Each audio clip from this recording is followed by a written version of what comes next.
ओम श्री परमात्मने नमः।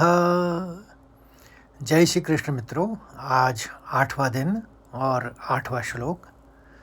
8वां श्लोक अत्यंत महत्वपूर्ण है क्योंकि यहाँ दुर्योधन अपनी सेना के उन अजेय योद्धाओं का नाम लेता है जिन पर उसे सबसे अधिक भरोसा था। तो श्लोक को शुरू करते हैं। भवान् भीष्मश्च कर्णश्च कृपश्च समितिञ्जयः अश्वत्थामा विकर्णश्च सौमदत्तिस्तथैव च। अब इसको उच्चारण सहित समझते हैं। पहले चरण को देखिए, यहाँ पर दो शब्द हैं, भवान भीष्मश्च और कर्णश्च। भवान भीष्मश्च में 3 आघात आपको दिख रहे हैं, एक व के ऊपर, एक भ यानी ई की मात्रा पे उसे, और एक म पे। और ऐसे ही दूसरे शब्द में कर्णश्च यानी कर्ण के ऊपर अणों में। तो इसको समझिए।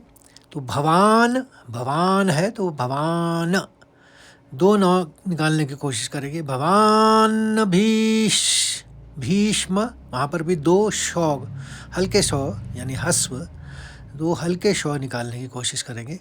भवान भीष्म, फिर म में फिर च का और शौ का है तो शौ का आघात लेंगे।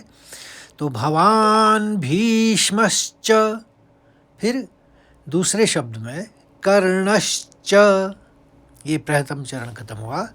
और एक साथ पढ़ने पे भवान भीष्मश्च कर्णश्च कृपश्च समितिञ्जयः।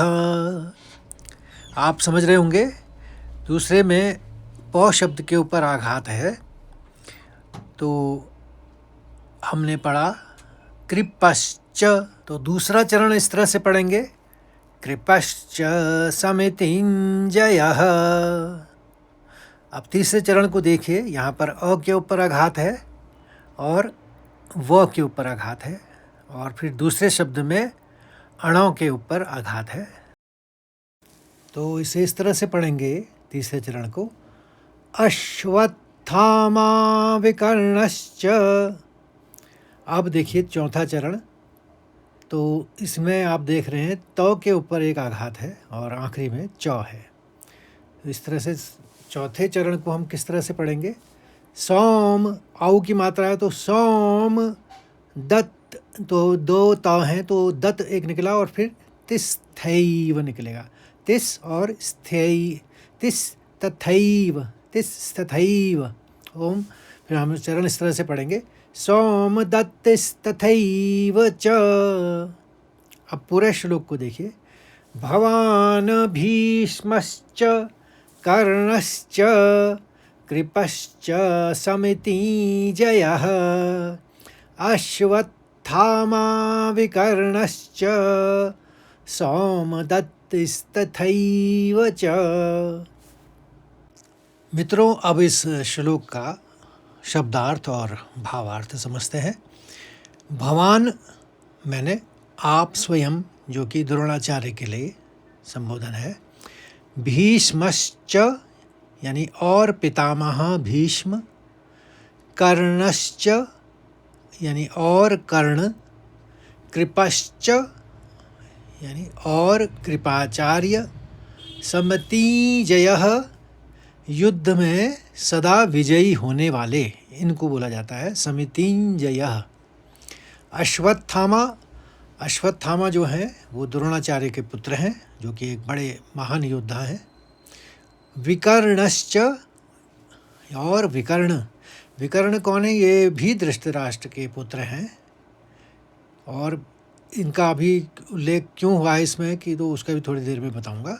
और सोमदत्ती, ये सोमदत्त नामक वीर के पुत्र जिनका नाम है भूरिश्रवा। यहाँ पर कहीं भी शास्त्र में उल्लेख नहीं है, लेकिन आपको आना चाहिए कि सोमदत्ती मैंने सोमदत्त के पुत्र जिनका नाम है भूरिश्रवा। तथैव च, और इसका मतलब हुआ और उसी प्रकार। तो सिंपल शब्दों में या सरल अर्थ में इसका मतलब हुआ आप द्रोणाचार्य स्वयं और पितामह भीष्म तथा कर्ण और संग्राम विजयी कृपाचार्य जी तथा वैसे ही अश्वत्थामा, विकर्ण और सोमदत्त का पुत्र यानी भूरिश्रवा। अब इसका भावार्थ समझते हैं। इस श्लोक में दुर्योधन वरीयता दे रहा है, यानी प्रायोरिटी दे रहा है किसको? द्रोणाचार्य को। तो उन्होंने पहले द्रोणाचार्य का नाम लिया कि भगवान मतलब आप, सबसे पहले आप हैं युद्ध में इस हमारी सेना में। फिर उन्होंने जो सबसे बुजुर्ग आदमी है यानी भीष्म जी, उनका नाम लिया है कि भवान भीष्मश्च। पहले नहीं, भीष्म का नाम नहीं लिया। यहाँ पर दुर्योधन को डर है कि मेरे आचार्य पांडवों के भी आचार्य हैं और अगर मैं उनको यहाँ पर उनको सम्मान नहीं देता हूँ तो हो सकता है कि वो युद्ध में उतनी कुशलता से ना लड़ें।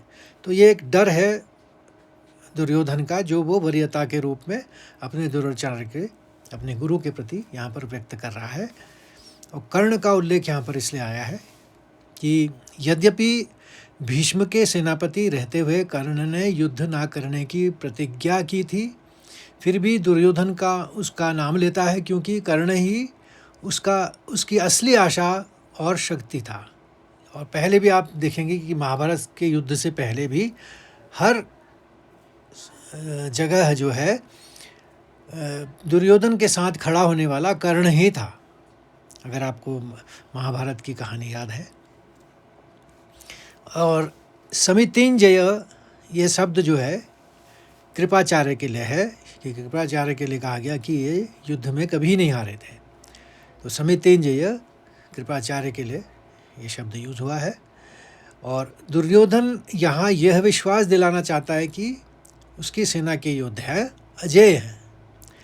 और विकर्ण का नाम, जैसे मैंने पहले कहा था कि विकर्ण जो है दुर्योधन के 100 भाइयों में से एक थे, लेकिन विकर्ण इसलिए यहाँ पर यूज़ हुआ है, इसलिए इनका उल्लेख हुआ है क्योंकि विकर्ण अत्यंत न्यायप्रिय और महान योद्धा माने जाते थे, इसलिए विकर्ण का नाम भी इस संबोधन में उसने दुर्योधन ने लिया है।